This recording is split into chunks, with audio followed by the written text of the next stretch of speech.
Hey, what's happening? Welcome back to my YouTube channel, aka my garage, again for another I'd buy that for $1 video. I'm Ron with 41 Trading. We do reselling, antiques, military, collectibles. We'll resell just about anything with value. And I got a haul that I just picked up this morning. Just got back. I'm doing some thrift shopping and gonna run through what I picked up, why it's interesting. So let's just get into that. It's a relatively small haul here. And by the way, audio will get better. I have some DJI 3 whatever, supposed to be quality mics coming. So this is, like I said, I've said before, I don't do a lot of clothing, and then here I am getting more into clothing. There's certain things about it. It's high turnover. It's kind of low margin. It's not really interesting stuff, but the idea is to make money at this, and the fastest way to scale up and start making a lot of money seems to be clothing. So I'm picking through more of the clothing section and doing more non-military clothing. This is, maybe pseudo-military.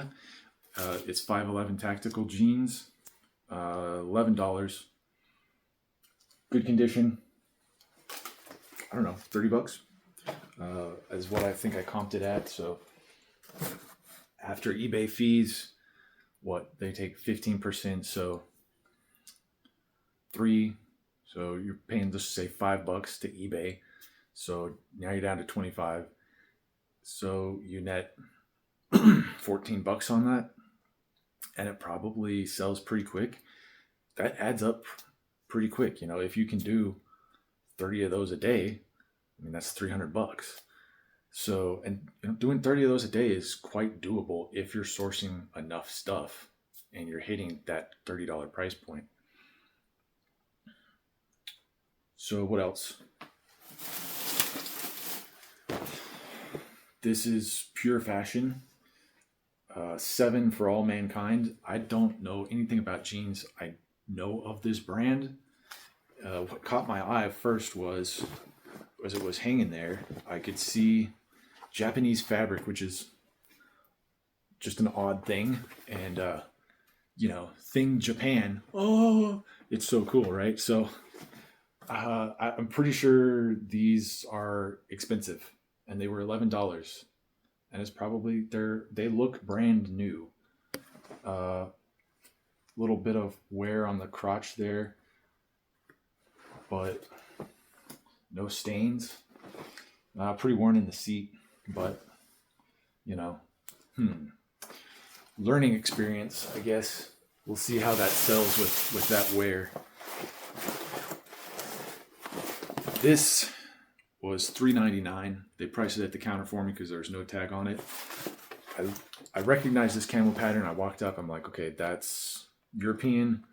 It took me a while to remember it's Belgian camo. A very aesthetic European camo. Very aesthetic jacket, if you know what I'm talking about. You know. Somebody was using, repurposed this. This thing does not. This is just some other strap. But this actually unzippers here in the middle. And then you can see there's zippers on both sides of each compartment. And this goes onto the Belgian 120 liter rucksack. These are attachable side pieces to add extra storage to them. Don't know what they're worth.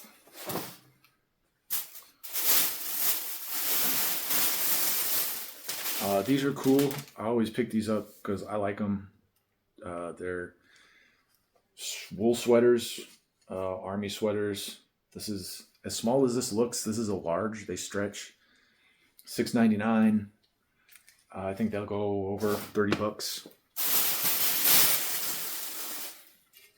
Cast iron. I've said in the past, cast iron is big and heavy and hard to ship, but this one is kind of an oddball. It's a square skillet. It was $6.50. It doesn't have a maker's mark on there. which is concerning, but it has all of the hallmarks of a Wagnerware Sydney-O square skillet. The shape of the handle, this sort of, there's a raised lip here, sort of like a thumb, place to stick your thumb or something. That's all of the square skillets by Wagner have that. The stamping of skillet, square skillet, same place. It's got a letter B on the handle and right down here. I've seen some that have the Wagner logo also printed B. I've seen some printed A. But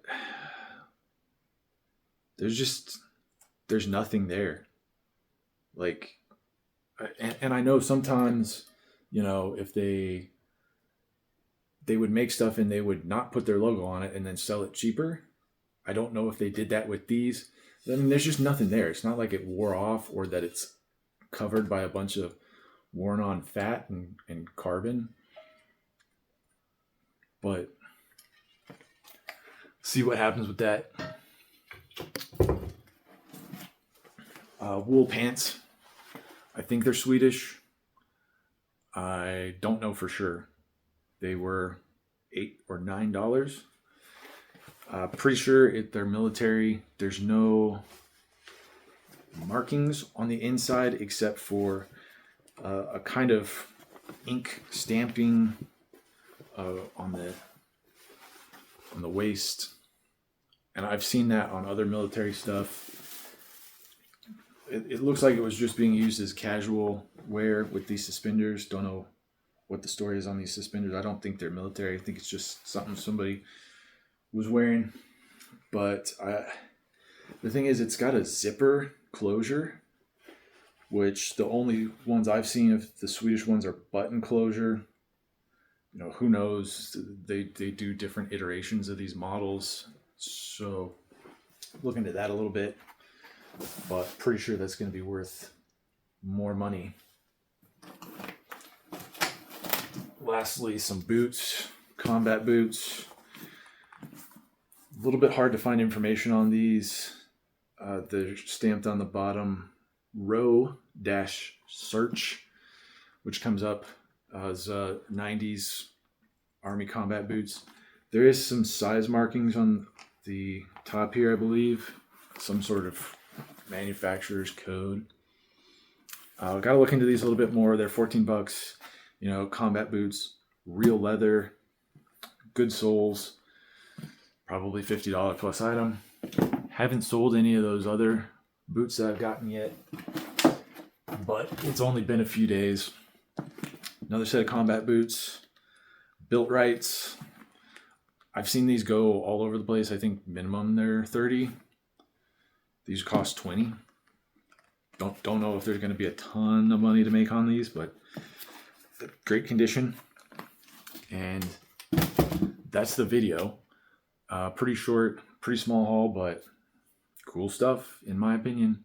I hope you guys find this stuff interesting, just seeing different stuff and seeing what you can actually find out at these thrift shops. It's not all just overpriced. You can go find cool stuff either personally or for reselling. And as you do it, you learn to spot stuff. You develop a routine. You know exactly where to go and how to crawl through these, trawl through these places quickly and not waste time. So I'm probably going to go make a video on what sold this week, and I'll see you there.